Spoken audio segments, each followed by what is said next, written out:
So, I have a question for you. How familiar are you with the world of cryptids, specifically Skinwalkers? Because I myself, I've always been intrigued by all things mysterious, unknown, and generally spooky, and cryptids fall perfectly in those categories. And I have to say, the first time I heard the name Skinwalker uttered, it suddenly invoked a sense of unsettling curiosity. Yo, you hear that? Dude, that's fucking him, bro. That's a Skinwalker, dude. Boys, it's hunting time. I mean, any kind of creature or entity with the word skin in its name, no. It certainly doesn't sound like the most delightful of beings, does it? I don't know, something about it. It just kinda creeps me out. And so, can I entice you into taking a little deep dive with me as I discover what these entities actually are and the origin of folklore behind them? You see, I've always been a pretty curious individual. Even as a kid, although it might have been to my detriment. Because when it came to spooky things, I had all the interest in the world. However, I, unfortunately, suffered greatly from night terrors, so as you can imagine, that's not a great combination. However, here I stand. Actually, I'm sat, so here I sit, undeterred, asking you to come and join me as I take a closer look into some of the terrifying encounters surrounding Skinwalkers, and accompany me as I read some truly terrifying stories. But first, let us begin with the origin.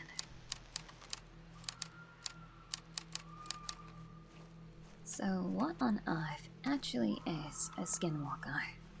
Is it some kind of strange creature that stalks people in the woods? Why, not exactly. They originate in Navajo traditions, and they were originally human. In fact, they were thought to be the healers amongst their community. However, these individuals became corrupt, as in order to become a Skinwalker, one must commit a truly heinous act, and this was usually something like killing a family member. These were individuals that ultimately became corrupted by the power that they held, which in turn led them to be known as malicious witches with the ability to possess and transform themselves into wild animals as a way to disguise themselves. So they're kinda known as the shapeshifter mimics that stalk people, but for what reason? Well, you see, the thing about Skinwalkers is, originally they killed to obtain their power and abilities. It should be no surprise that in order to keep their abilities and not die, they must continue to kill. And so they step out into the night, stalking and hunting their prey, killing to sustain their existence and the abilities that they also heinously gained. But maybe you're curious about what the abilities of Skinwalker actually are. Other than being able to both possess and transform into any animal at will, it's also known that these malicious witches are able to call upon the spirits of the dead, control animals of the night, and of course, inflict pain. So you know, they're pretty friendly folks and you definitely want to encounter them. And perhaps worst of all, these entities are actually known to be incredibly hard to get rid of and to catch, which means you'll only ever see one if they intend to be seen.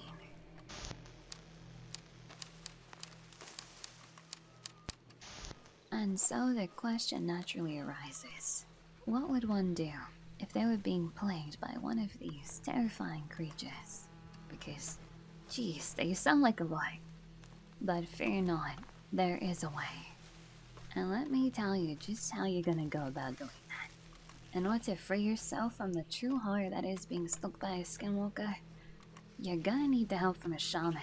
But not just anyone, you're gonna need a knowledgeable and powerful one that knows all of the correct incantations and spells in order to cast out this Skinwalker and make it turn on itself. So, we've gathered that you're pretty screwed if you come across a Skinwalker. Yet there is in fact another way to harm one. And that is with good old trusty bullets.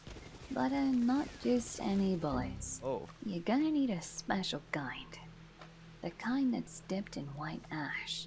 And for your sake, you better be a good shot because you have to aim for the neck or the hands. No other body part will do. Strictly hand or neck. So you keep that in mind if you yourself ever come face to face with a Skinwalker. Actually, maybe just get a shaman. Please don't shoot anybody. Thinking there's some kind of Skinwalker or something. I think it's probably better to be safe than sorry on that one. Yeah. Oh, and let's not forget about how one might identify a Skinwalker, since they're almost impossible to catch and find unless they want to be. According to legend, you'll know if you're in the presence of a Skinwalker in one somewhat terrifying way, and that should be no surprise. You see, it's all about the eyes. As if you shine a light directly in the eyes of Skinwalker, in true scary monster fashion, their eyes will glow red, just like all the other creepy and scary monstrosities people see. Their eyes always glow red. Why is that? It must be a thing amongst the cryptid community. Must be. I can see it now. All the cryptids and demons having a nice little meeting and being in cahoots about the whole red eye thing. Truly menacing. However, let us touch on human form, since we know that animal form equals red eyes. But how on earth would we spot a Skinwalker in human form? Well, again, it's all about the eyes.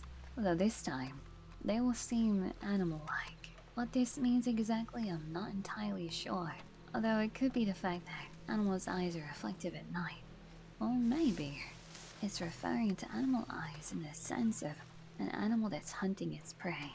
I guess they look like they're looking for a snack at all times or something on the hunt. Yeah, darting back and forth. Who knows? Perhaps they look all shifty, like they're about to pounce. I don't know, but I'll leave that up for your interpretation. You know, I'm thinking back to the first time I heard Skinwalkers mentioned, and it was actually regarding a ranch. So there's this place called Skinwalker Ranch, and there's some pretty wild things that occur down there in Utah. So let me tell you all about it. There's a good chance you probably might have even heard of this place, because of all of the sightings and strange things that happen there. Plus there's even documentaries and series all about it. But then again, there's basically a documentary for everything these days, so I expect nothing less of a place like this. But hey, in case you don't want to go and hunt down those documentaries and watch them yourself, let me tell you about some of the things that have happened on Skinwalker Ranch. Because it's not just instances of Skinwalkers. No. It's full on paranormal activity at that place. We're talking psychic manifestations, UFO sightings, and the poor animals. Unfortunately, there has indeed been unexplained cattle mutilations. And no, we can't forget the Sasquatch sightings. But that's a whole other topic in itself. But these cattle mutilations, there's something very strange about them, other than the fact that, they are what they are. It's how these mutilations are done. No one person so far has caught the perpetrator of these mutilations. Not only that, there doesn't seem to be a scrap of evidence as to who or what could have done this. There's no animal prints, there's no weapons left behind, and the cattle themselves are completely void of blood. So it almost seems as if they were killed somewhere completely different and then placed back. That's how little blood there is. It's really bizarre. But if that were the case, you would think that whoever was doing it would have been caught by now. The cuts that have been made seem to have been made with some kind of metallic tool. So it's not that of an animal. But I guess this is where potentially the whole UFO thing comes in. Some people believe, since there's been so many UFO sightings at Skinwalker Ranch, that extraterrestrial beings have something to do with it. Which is understandable considering the whole thing with Skinwalkers is that they can transform into animals. So you would think that maybe, just maybe, they choose to do it in animal form. It seems a lot more effective in comparison to being a human. It's all very mysterious and doesn't really make sense, and is still unexplained. There truly has been countless reports of strange and paranormal things happening at Skinwalker Ranch, and I've barely even scratched the surface here. I could probably do a whole separate video and a deep dive on that by itself, because this place is really infamous at this point, especially in the paranormal community. I mean, it's even been talked about on Joe Rogan, so do with that information what you want. But if you like to caress your curiosity some more, there are countless avenues you can go down, so go be a curious cat if you wish. So now we have a decent understanding of what a skinwalker is. How about we get a little spooky and dive into some scary skinwalker stories? Hi, Editing Whisper here. So, fun thing I just came across. So apparently just saying the word skinwalker can attract them to you. So wish me luck. Because I've uttered that word countless times. Depending on what you believe, it might not be looking too good for me. But so if I disappear, you know why. I think I might need to call a shaman. Okay, back to the scary stories. Enjoy.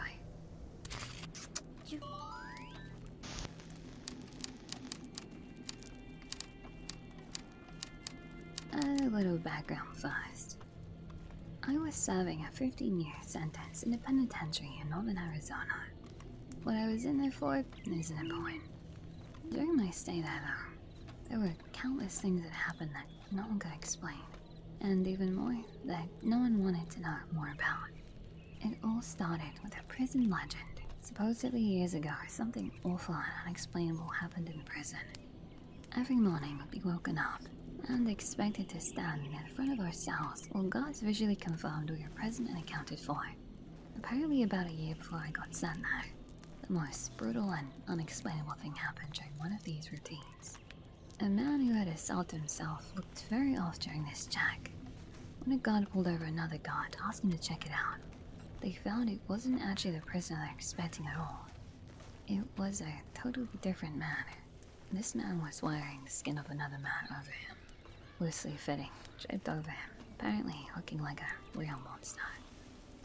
The scariest things were, though, was the guy wearing the skin was not an inmate. They had no idea how he got into the prison, let alone in a cell. What's worse is they couldn't even figure out who the hell he was. He wasn't documented in any way. And what's worse than that, they never found the body of the man of the skin he was wearing. Pretty grisly stuff, I know. And I realize it's not the go-to definition of a skinwalker, but that's what the prison called him, the skinwalker. Didn't help that the guy never talked apparently. Anyway, that's what started the whole skinwalker superstition around the yard.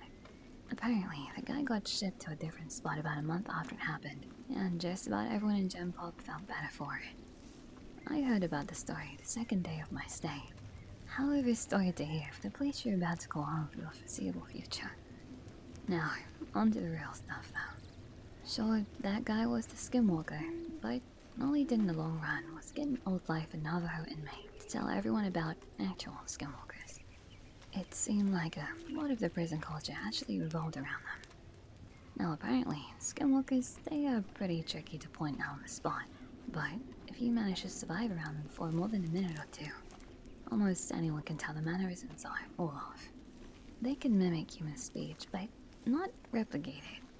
They twitch schematically. They have an unnatural gait while walking. But apparently, they get a lot better with experience. That old Navajo guy, his name was Kai, said that he was sure there was an actual one among the prisoners, slowly picking us off over the years. He called it the Grand Master Skinwalker at one point. Apparently, he thought it had human mannerisms down so well, you might not even be able to tell if he was your cellmate for at least a day or two. He would expect for a skinwalker to jump at any opportunity for a kill. But this one realized it had a revolving door of people to kill coming to it, and masterfully bided its time, as Carl thought for years. A lot of guys found humor in it, a lot more were really on edge about it. Every once in a while in prison, people snap. Sometimes you'll find your cellmate swinging in front of your bunk, strung up around the neck by his pant leg. Sometimes you just can't take it anymore. By 9 people tended to snap in a very special way. It wouldn't be an outburst at dinner or a silent suicide at night. Guys would just stop talking, hunch over and shuffle around. Any friendships they had would mostly be out the window. They would turn into a loner during rec time. They would let their hair fall in front of their face. No one liked to talk about it, like if they did, it would happen to them next. I felt the same way. I didn't know if it was a skinwalker or if people were just going crazy, but I didn't want to find out. It wasn't clockwork or anything, but every time someone snapped in this way, it wasn't more than a couple weeks before they were shipped off or transferred to God knows where without anyone else knowing beforehand. Then there were the nighttime occurrences. Short, loud bursts of sound echoed through my cell block during all hours of the night on a regular basis. It sounded like a mix between a pig's dying squeals and nails on a chalkboard. Just another thing that no one liked to talk about. Even scarier were the shadows and footsteps. The block was dimly lit at night by a few lights hanging from the ceiling outside the cells. I myself saw shadows flare across my walls on a regular occasion, when I know there was definitely no guards near my cell. One time at the end of my sentence, I woke up, looked at the back wall and found a perfect silhouette of a person just standing there. But when I looked, my bunkmate was asleep and no one was outside my cell. Oh, and the footsteps. Everyone hated the fucking footsteps. They were the scariest part. In the night, sometimes more rarely than the shadows, you would hear ungodly fast footsteps. They sounded like wet feet slapping on tile floor. Whatever caused them would fly from one end of the block to the other in a dead sprint. Whatever it was inhumanly fast. If you happened to be awake before it started, by the time you heard the footsteps on one side of your cell and whipped your head around to see the thing run by, it already sounded like it was 3 cells past you. Everyone hated the footsteps. I agreed. I thought they were the worst. I was released from that place about a month ago, and I have more stories than I can count. I swear it was nearly my turn. About a week before I was discharged, my cellmate and good friend of mine snapped in the same kind of way. I didn't sleep for an entire week. Well, I did sleep of course, but never more than a few minutes at a time. Never turned my back on the guy. The scariest thing? I woke up one night to him somehow snaking his body through the bars of our cell.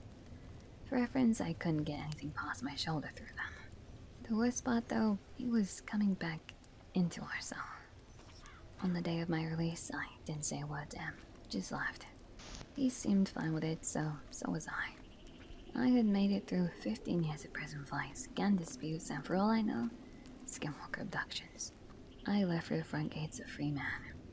As I walked along the fence for the rec yard, I spotted my cellmate standing off on his own, like he had for the past week or so. I shook my head, not even really sure if it was him anymore. I took one last look over the yard, this time from the other side of the fence. I wish I had it. There, standing off on his own, on the other side of the yard, was Carl. He was slouched over, eyeing other inmates and twitching manically. I'll be the first to say that all of this stuff could have easily taken place in my head. The mind is a freaky thing, and it can play some pretty trippy tricks on you. Whenever I was scared as a kid, my dad always told me that in life, you should not be scared of ghosts. You should fear the living, because the living, they can actually hurt you. In my late teenage years, I came into some money after my father committed suicide, and I received an inheritance from him. At the time of my dad's passing, he and my mom owned a cabin up in Oregon by Mount Bachelor. The cabin had been put up for sale since my mom could no longer afford the payments, and renting it out was not covering the payments either. The cabin was set to go on the market for sale in less than a month, so for that month's time, the cabin was not going to be rented out any longer, so it was going to be vacant. I saw this as my chance to get away for a while and clear my head in light of all the things going on. I quit work, packed up my snowboarding gear, grabbed my dog Midnight, and headed up to the cabin in my dad's car that he willed to me. Now, this was our family cabin that my parents rented out throughout the year whenever we were not using it. I had the keys to the cabin and also the code for the alarm, so I did not feel the need to stop the rental management company and advise them of my stay. This has nothing to do with the coming story, but I felt the need to mention it anyway. My first 2 days at the cabin were normal, and nothing out of the unusual happened. I spent my days playing with my dog in the snow, snowboarding, and in the evenings playing PlayStation or listening to music, whilst drinking and smoking out on the balcony. I had already stocked up on food, cigarettes, and Lego, so I was pretty much a shut-in, aside from the occasional outing to hit the slopes. With my dog as company and the DVDs and PlayStation as entertainment, I was quite content and started to feel relaxed after all the drama that had preceded my outing. The cabin itself was 2 stories. The bottom story had the living room and a side guest bedroom, along with a small kitchen. Upstairs had another 2 rooms, along with a walkout balcony attached to the master bedroom. Most of my time was spent either in the living room, kitchen, or master bedroom. I never ventured out into the other rooms, and always kept the doors leading to them shut. Open doors to dark rooms always creeped me out. Anyhow, the 3rd day came around and I was going through my usual routine of playing with my dog. That day was pretty heavy snowfall, so I decided to stay in. That's when things started to get a bit weird. In our area, there were only 2 other cabins adjacent to ours, maybe a block away from each other. All other cabins, aside from these 2, were around a mile away from ours. Surrounding us was mostly forest and very, very tall pine trees. Both these cabins were empty, and from the past couple of days, I knew that no one was currently staying there. I think I've given enough background, so I'm gonna jump into the weirdness now. Around midday, while outside, I noticed what looked like footprints in the snow around the area surrounding our cabin. It was still snowing, so the footprints looked semi-fresh, like someone had been out there in the last 20 or 30 minutes before me. I thought that maybe someone was staying in the cabin near me, that maybe I had not noticed. Maybe they were shut-in like me. The prints led away from the cabin, and they disappeared in the snow towards the dense part of the trees. I disregarded the footprints and went back inside. Nighttime came around and I decided to head to bed. My dog Midnight was lying on the bed with me when I noticed his ears perk up to a standstill listening position. This was followed by quickly jumping off the bed and running downstairs to the living room.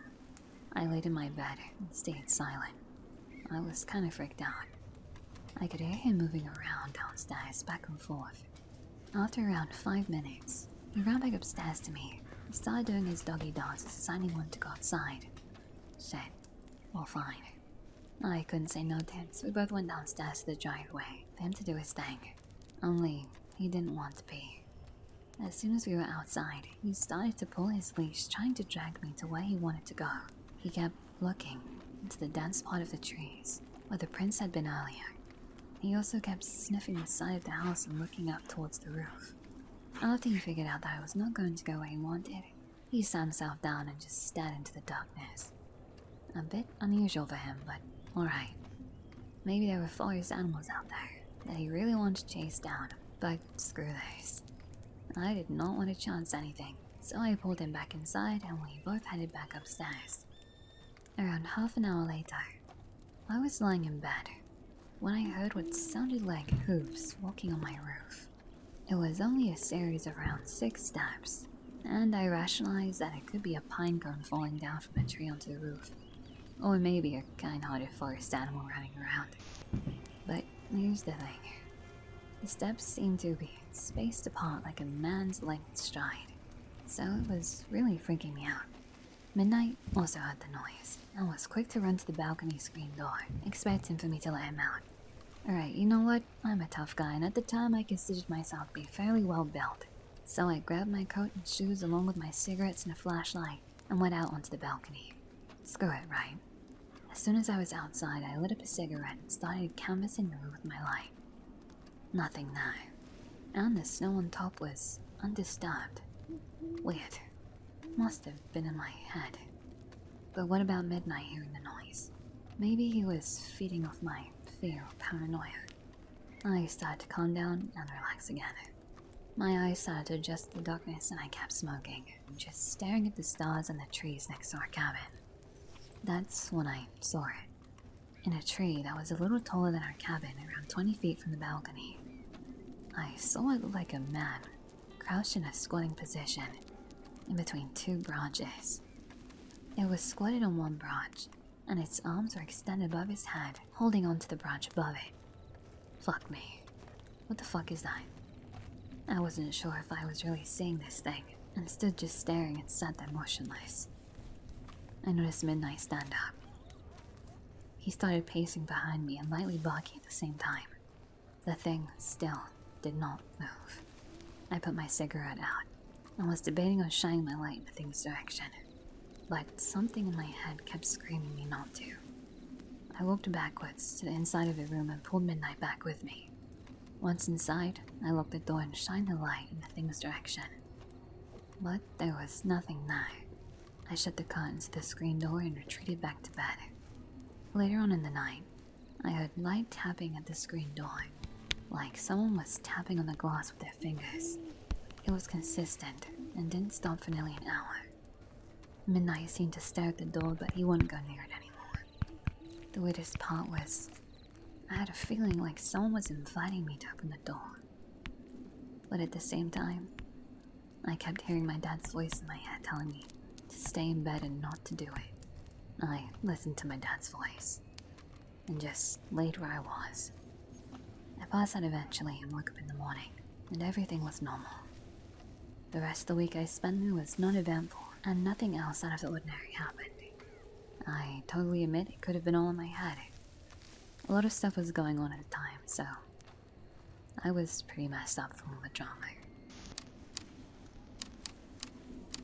So, basically, my friend lives near a park with a field. And for some reason, we decided to go down to the park in the late evening. As we walked, my friend said she felt like she was being watched. I'm a very paranoid person, so I freaked out about all of this. But when we got to the park, we noticed a woman sitting in the field next to us. My friend said she thought the woman was acting abnormal, but we brushed it off. 20 minutes later, almost completely dark, and as we were about to leave the park, the woman gets up and walks past us. My friend swears she saw the woman as a white and black creature, walking on all fours, but when we turned around, she looked human again. As soon as she got past us, she completely disappeared. By this time, me and my friend were terrified, so we walked out of the park. All the way home, we were hearing strange noises and footsteps. Right now, I'm sitting inside and all the doors are locked. All the things I read about Skinwalkers say you should never say their name out loud, especially if it's in the dark, because that attracts them to you. But we were talking about them out loud.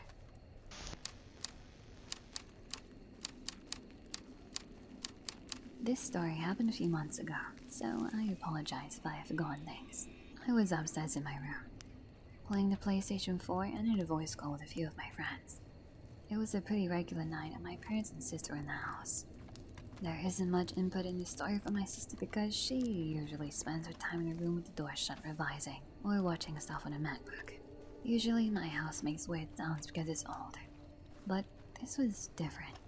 I kept hearing sort of clicking noises in my room, and weird creaks, which is not the norm. But that wasn't it. I started hearing shrieks from outside. It was down the road, but you know the way with Skinwalkers. The further they sound, the closer they are. At least that's what I've been told. Now, let me do some explaining. I am a big fan of paranormal activity, urban legends, and the weird and wonderful. Before this had happened, on the same night, I was researching into Skinwalkers because I find them interesting. I thought to myself, am I being paranoid, or is this actually something I should be concerned about? So with that thought, I headed upstairs to discuss it with my parents. Luckily, the shrieks were just the neighbor's children in the garden. But for the odd noises, no idea. I've had some strange accounts of noises in my house before. I went into the kitchen to get a drink, and I looked up into the window that basically stretches across the whole kitchen wall to find, no joke, a handprint. A human handprint.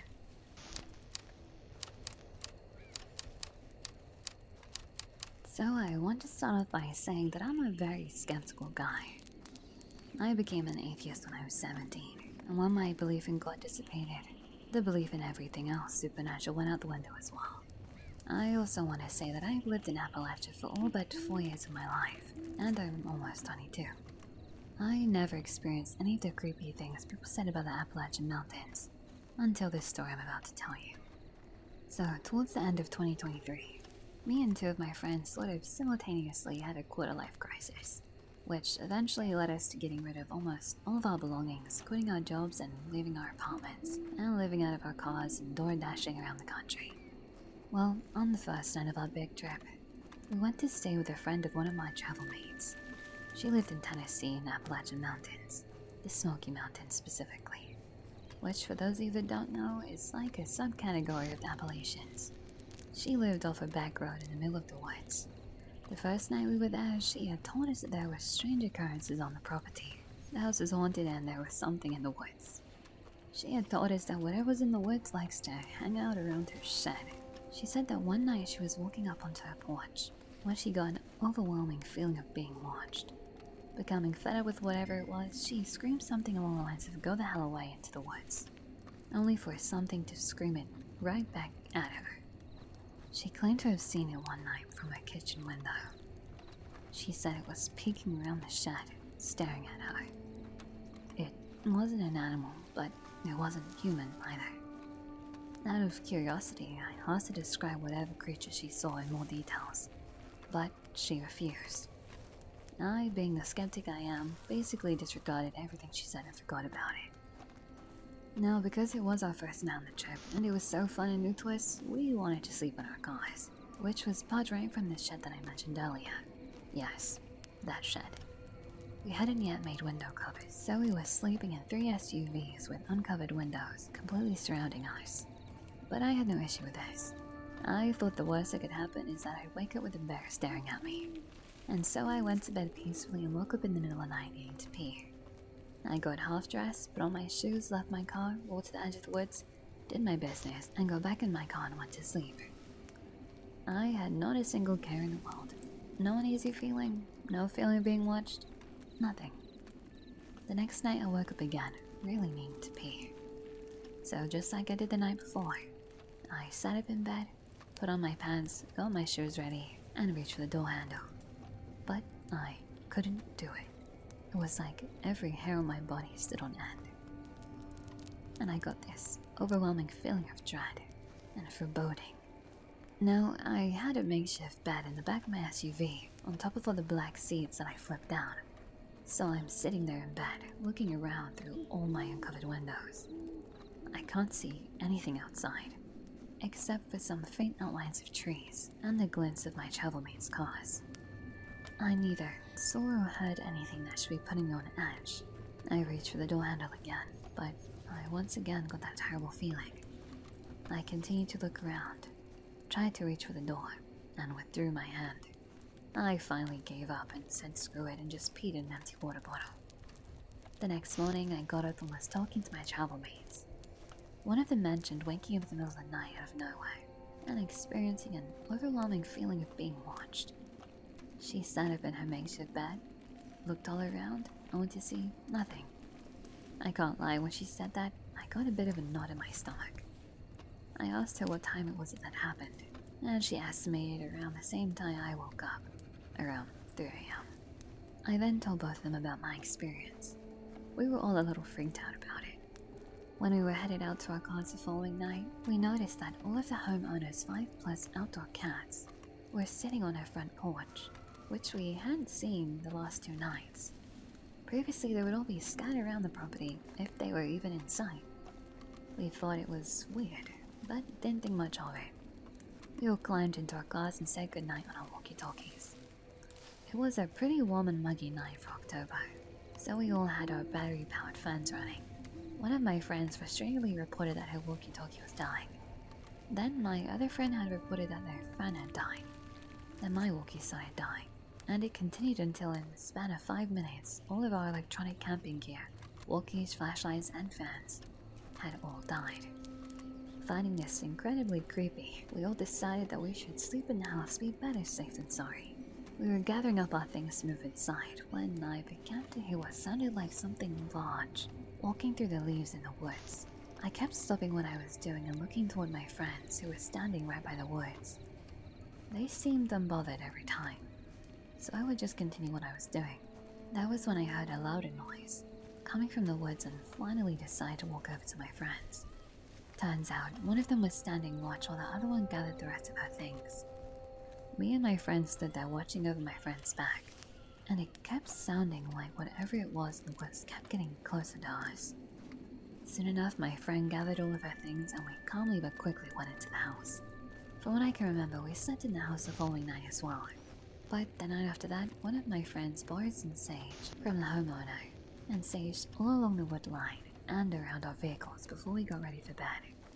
We slept perfectly fine for that night, and every night after. No more weird feelings, noises, nothing. Of course, we were pretty much perpetually on edge from then on, but it was never quite the same feeling of dread and foreboding that I had felt before. To be honest, I don't know what to make of all of it. I know I didn't see anything, but the feeling I got was unlike anything I had ever experienced. That was the first and only time in my life where I had gotten that feeling, especially just out of nowhere.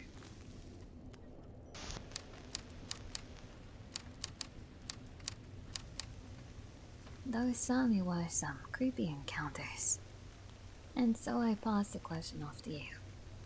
Have you yourself experienced anything strange, bizarre, or just downright creepy?